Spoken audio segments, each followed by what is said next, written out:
Hi, everybody. My name is Pete Malinverni, and first I want to thank Gal for having me on this wonderful stream today, and I want to thank Milan for her help. Um, Milan is an assistant stage manager at Princeton in the acting program there. So Gail knows smart people, and Milan, I was chatting with her a little, and she says she does a lot of mentorship in her work there at Princeton. And I have to say uh, that mentorship has sort of become a key part of how I conduct my life, really. Um, I'll tell you about myself a little bit. First of all, I want to let you know that if I'm looking at the comments, so if anyone would like to, ask any questions, have anything to say, please feel free to do that. More than happy to engage in that way. We have about a half an hour together. So I'll just get started and tell you a little bit about who I am. I grew up in Niagara Falls, New York. And I grew up, my dad was a construction worker, worked as a pipe fitter, steam fitter, as a union worker in the chemical plants there in Niagara Falls. My mom was a homemaker, and they wanted, as all parents do, right? They wanted the best for me, and part of that was to arrange for me to have piano lessons from the young age of 6. And my teacher then was a super tough love type of teacher. She was a Polish immigrant who had learned piano in the Russian school, which means, a real strict adherence to the basic rules of technical proficiency at the instrument, so which meant lots of finger exercises and scales and blah, blah, blah. And then a lot of, really difficult music. And as I stayed with this woman from when I was 6 until I got out of high school. So it was a lot of years of that very strict training. The kind of thing you realize when you grow up, right, that you didn't quite have a handle on when you're younger, was the fact that if you're studying, saxophone or violin or whatever, you go to school and you sit in a section with other saxophonists or trumpet players or violinists or whatever it is, right? So you develop friendships, camaraderie with your fellow musicians. Well, if you're studying classical piano, that doesn't happen unless you're studying in a studio where your teacher is having recitals all the time and blah, blah, blah. You don't know any other people who study classical piano. And that was certainly my case growing up. And I think that had played a large part in why I resisted it at a certain point, taking lessons. I was, I showed skill, I showed talent, I guess. And so it was going well, but, it just, I wanted to go out and play ball, whatever it was, but no, you got to practice, right? So I would practice, and then finally I could go outside and, play ball, whatever I wanted to do. And it wasn't until I was in high school and I got a band together with a cousin of mine and some friends, cousin Paul Chido, a great guitarist, and I had a little band together. And then we started, making our rehearsals and playing school dances and whatnot. And that's when I finally got the feeling of what it was to be a fellow musician. It was wonderful, so that's when I really started to have fun with the music. But of course, the problem was that it was, we were playing funk and rock and like that, which is great.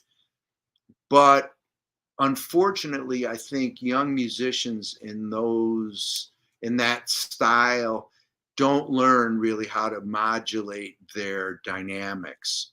And so it was quite loud all the time, and it never felt like, on one hand, I'm studying Chopin and Bach and whatever. So I'm developing these skills at the instrument. And then I go and playing with the band. It doesn't matter because it can't be heard, right? So that was sort of this thing was how much I loved being with the people in the band and driving to the gig and setting up our equipment and looking at it and saying, wow, doesn't that look cool, right? But we got these refrigerator sized amps. um, so that was great, but it wasn't kind of, I didn't feel like I don't know, I didn't have quite the creative outlet I wanted. On the other hand, I'm playing classical piano and I'm able to do all this stuff at the instrument, but you got to play the notes on the page. There's no, every time I would try to like play something a little differently, my teacher would close the book and point to the front of it and say, when your name is there, then you can do what you want, where the composer's name was. So I went away to school, music school. And well, first, when I was in senior in high school, I played the Rhapsody in Blue with my high school concert band, and that was great. I learned the piece, memorized the piece, and all, and played it with that group, and it was just wonderful, to really work hard on something and then be able to perform it on piano, not on the electric piano I was playing in the band with. And I started to listen. There was a radio station from Buffalo. Again, I'm from Niagara Falls, New York. There was a radio station in Buffalo where they played jazz. And I started to hear, yeah, that's it. Because I can tell these people can play. But I can also tell that there's a rhythmic feeling and a sort of, let's see what happens kind of an ethos with it. And so when I went to music school, as I said, I was walking down the hallway one time and I heard these people playing in a room. And that was the first time I really heard it live. And, I knocked open the door and went in and met these musicians who were playing jazz music. And it had that mix of facility at the instrument, but the ability to kind of converse and see what would happen, right? And as jazz musicians, we are, I think, some of the only musicians who are both performer and composer at the same time. So the performer part, all right, you get up and if you're lucky not to be stricken with stage fright, which luckily I'm not, then what are you going to play? You can kind of set certain things up, what tunes you're going to play. Maybe you can work on the arrangements, but you don't really know how it's going to go. And that's kind of the beauty of it. Not even kind of, that's the beauty of it. And so you have to know through real serious study, what is it that makes music beautiful? And, so how do we learn that? We listen to records and we find perhaps masters, our forebears in jazz who, let's say there's a beautiful solo you like. Well, you transcribe it, you learn it. It's like learning that language. You're never going to try to play the whole solo in exactly that order and everything, but you sort of start to cull vocabulary from it, much like a young child. I mean, none of us learned our native language from a book. We all learned it from listening and trying to copy. And so that's really what it is with jazz music. But then at the same time, I studied counterpoint and all of that. So I also was learning and continue to learn, honestly,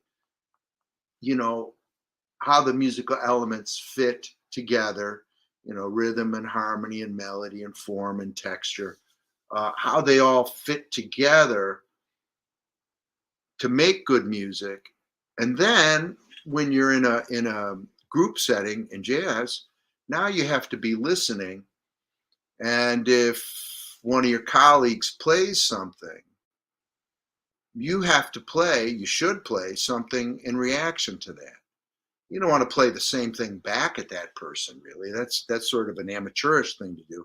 But you do want to play something pertinent to what they just said. And so it becomes this beautiful conversation, really. So much of what the explanation for what a jazz musician does is very much like talking about human interaction via conversation, right? Um, I don't know if any of you have had the experience, but I've spent, a lot of time traveling around the world playing music, and nothing can make you feel dumber than having some thought and trying to feed it through your real elementary understanding of a language. You find yourself really having to not just simplify what you're trying to say, but you find that you don't really have the skill to say exactly what it is, particularly if what you're thinking at the time is of any nuance, right? So that's what we try to do. We just try to build up our understanding of what exactly the music needs now and know how to do it, right? So you have your musical instinct, and then you try to uh, give your musical instinct voice by virtue of developing skills, technical skills, and otherwise. One of the things that was really formative in my youth was the ability to play at church. I grew up in a Pentecostal church back home in Niagara Falls, and if anyone knows anything about Pentecostal churches, there's a lot of emotion involved, right? So I would play in church, and it was lovely because people had very open hearts, you know. So I learned pretty early on that music is not just something on a page, or it's not just something you're thinking, that you lay out on the keyboard or whatever your instrument is, or if you're a singer. It's actually a way to put your hand on people's hearts, and in fact, a way to open your own heart. And so there becomes this communion between one and the listeners. And I don't think either of us is more important, frankly. Anyway, so I did that, through I got till I got out of high school. I said I went to music school, and while I was at music school, there was a kind of a hippie church, and I knew they had a great band. And so I went and eventually started playing with that band. And they were good musicians, guys from the and gals from the music building where I was studying. And I met there a fellow who was attending that church. He's an African American guy from Brooklyn, originally from Brooklyn. And we became fast friends. In fact, he was my big brother in a college fraternity. So he was a couple years my senior. So he graduated. I stayed in school, finished my degree. And upon graduation, I was like, okay, now what? I'd started to learn about jazz. I had a pretty good handle on things. I mean, for a kid my age, right? I was, 23 or something when I moved to New York. Fed myself into the teeth of New York City. And around that time, my buddy moved back to Brooklyn. He had gone down to the Morehouse College of Religion in Atlanta and became a minister. So he was working as assistant pastor. Some of you may know the great Concord Baptist Church in Brooklyn, where Gardner C. Taylor was the pastor for many, many years. He was a very important personage in that world. Dean of American Pastors, he was often, preachers, he was often known as. Worked with King and was a very important person, but what a preacher. This guy was amazing. Anyway, so my friend Frederick Annette, Reverend Frederick Annette, started to invite me. They would give him little things to do, like plan a special afternoon of music or whatever. And so he would bring me in, and I started writing music that I thought was evocative of various things, the Psalms or whatever, without words though, sort of descriptive of, the battle at Jericho or little David and Goliath and all that, so it was fun because I started to, develop my compositional chops. Anyway, so Frederick eventually got his own church, and asked me to come in and work out a little bit with the choir. So I did, and it was sort of on a, ad hoc basis. Well, I need you this week, et cetera. And I did that for a few weeks. And then I started to realize this is the way I always wanted these hymns to sound. You know, I grew up in this church, which a beautiful church, was wonderful. The people were warm, as I've already described, but they weren't hearing the hymns like I was hearing them, because the music I was listening to was Sly and the Family Stone, The Temptations, James Brown, etc. So, I wanted to put that thing on the hymns, but, it wasn't going to work. So finally, I'm here at this church in Brooklyn. It was called the DeVoe Street Baptist Church. It's in Williamsburg. And I'm like, yeah, this is kind of cool. So I stayed there as minister of music for 18 years, and it completely changed my life. There was a wonderful choir there, and I got to direct the choir. And, I and my wife, Jody Sandhouse, who has since passed away, a wonderful singer, we were just welcomed into that church. If you've been to a Black church, you know just what I mean. I mean, there's no more home feeling. It's truly beautiful. And then we had a son, and I raised him in that church, and he started playing drum set with me when he turned around 8 or 9 or so. And it was just wonderful, So I did that for like 18 years. And with that choir, I started to write music, and I would use the Psalms as text, and then write 4-part harmonies and, come up with tunes. And we actually made a couple records. One was called Joyful. I did another one called the 23rd. No, it's called the Good Shepherd Suite, based on the 23rd Psalm. And for that, I wrote for big band and choir. So that's been a really important part of my life. Then I got an invitation to go try out for a great gig as pianist and conductor at a Reformed Jewish temple in Scarsdale. So I'm like, geez, I don't know about this, right? I don't know anything about this. So I went and found that, guess what?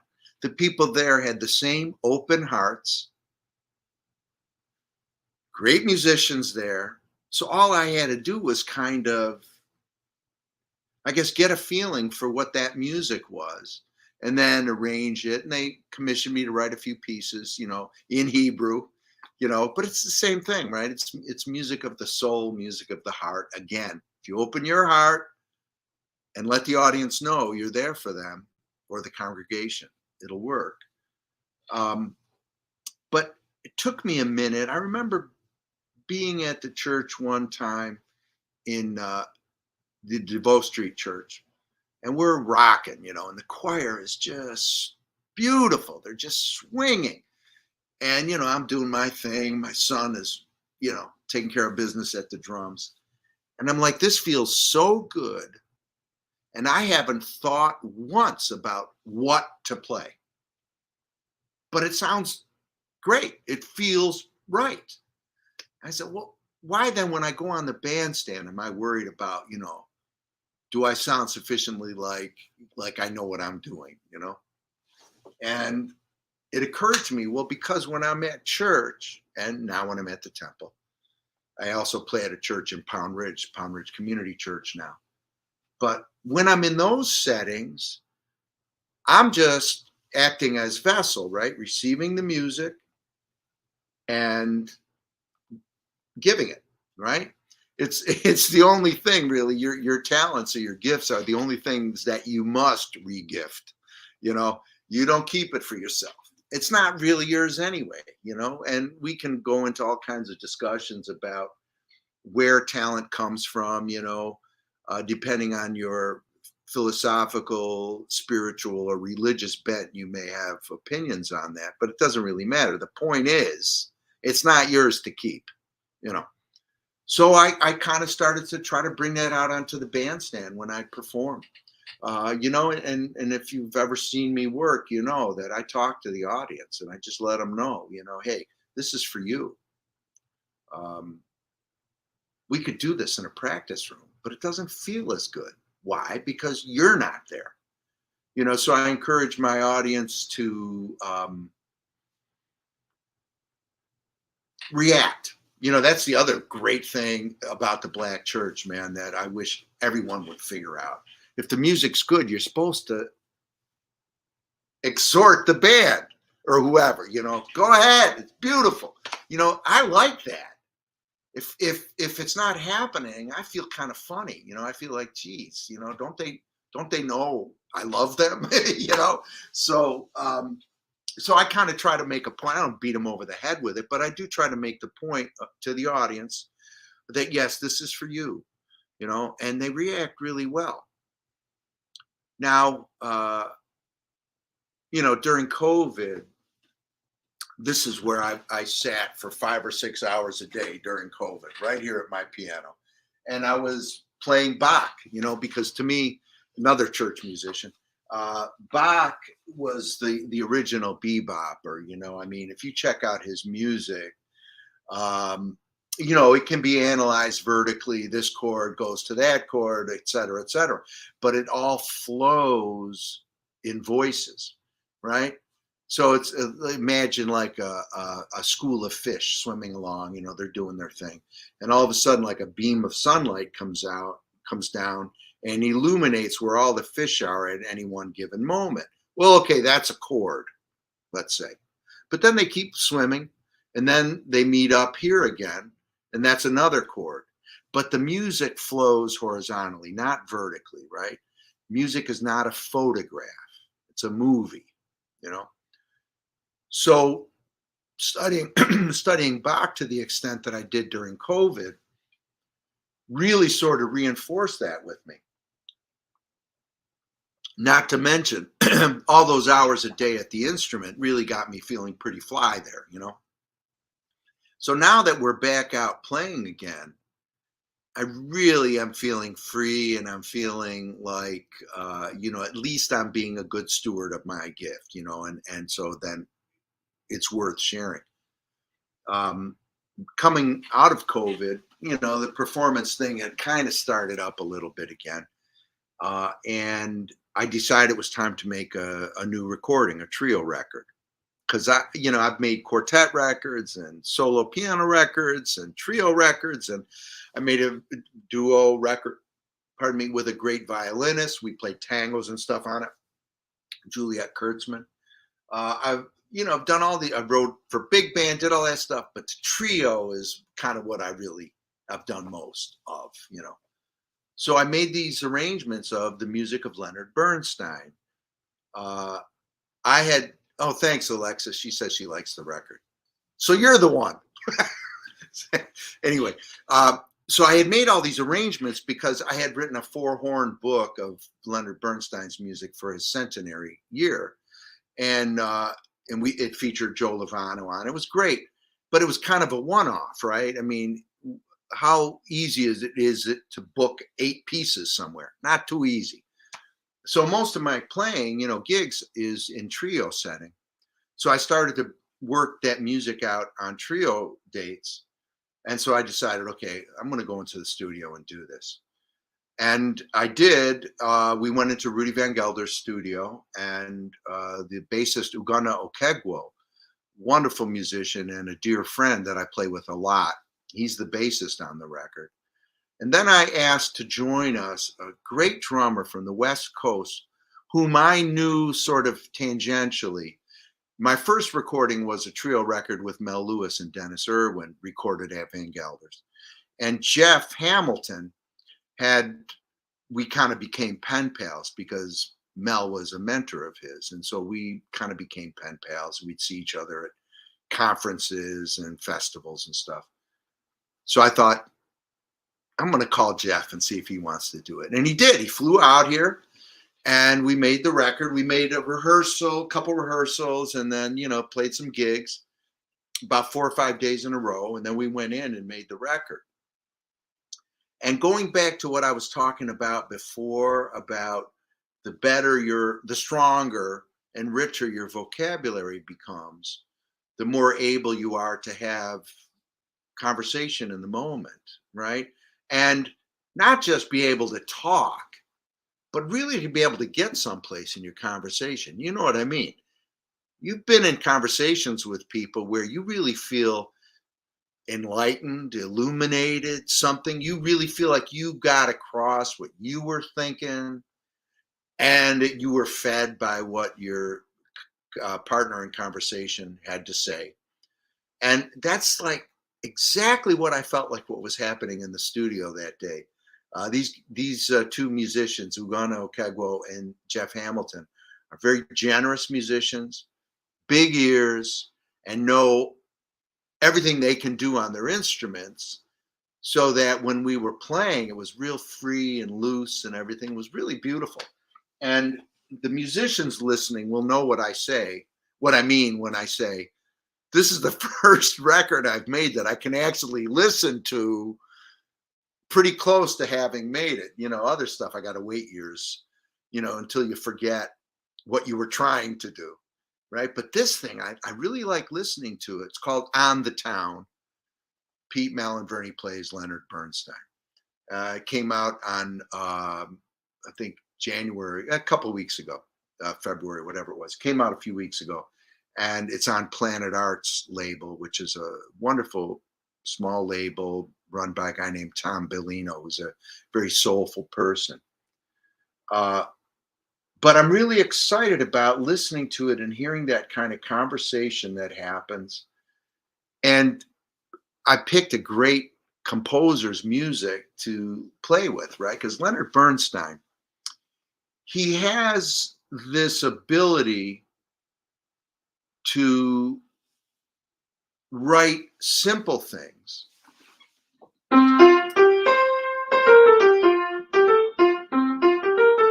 Right? Sol, do. Very simple stuff.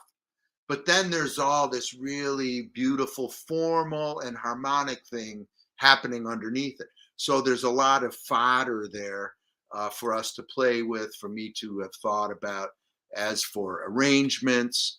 And then, you bring in these two master musicians, and we go into we rehearsed and then played the gigs and then went into the studio, agreeing to agree.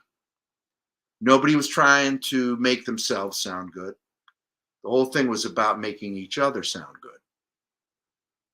And that, I think, is the key.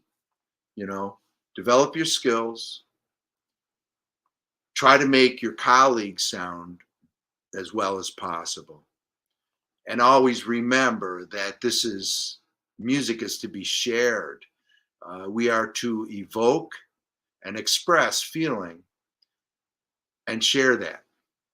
And I kind of think that's the answer to a lot of the questions we face in the world. That's why I really appreciate Gal doing this and Milan today for helping out. It's important that we get a chance to talk about what we think is really important. I'm blessed, because I play at that church. I play at the temple, Westchester Reformed Temple, and I'm chair of JS Studies at SUNY Purchase. So I'm really blessed in that way that I worked hard enough through the years that these opportunities came, and I've been able to hang on to the jobs, right, and keep the gigs. So, I'm fortunate in that I can make artistic choices because I believe they're the right choice to make. And, so I hope if you do, you have a chance to listen to the record. I hope you'll like it, and you'll maybe if you get it or get a chance to listen to it, you'll listen for that kind of conversational interplay. And it's my hope that listening to that conversational interplay can maybe encourage each of us to do that just on a regular walking around daily basis. That's what we're here for. We're here to connect. We look for miracles in the world, Do miracles really happen? Well, okay, I lost my mom about a week and a half ago. And yet I still have joy because I had lunch yesterday with an old friend, the great drummer Leroy Williams, right? That's a miracle. If I put my finger here, this note's going to come out. That's a miracle. The fact that you all are there, that's a miracle. And so I guess that's my message. That's just I try to let people know there are miracles through what I do, through playing and through teaching and writing and arranging and all that stuff. And it's up to each of us to do the same. So I really want to thank everyone who has said all these beautiful things. Somebody is a parent of one of our guitar students had purchased. Man, if you know anybody who's thinking about going to school for jazz music, look me up. Let's talk, because I'm very proud of the strong faculty, including Alexis Cole, who just typed in. And we've got a good thing going on. Our students are mutually supportive of each other. And anyway, thanks so much. And I really wish you all the best. Go to my website, PeteMalinverni.com. Look me up, write me a note, say hello. Bye.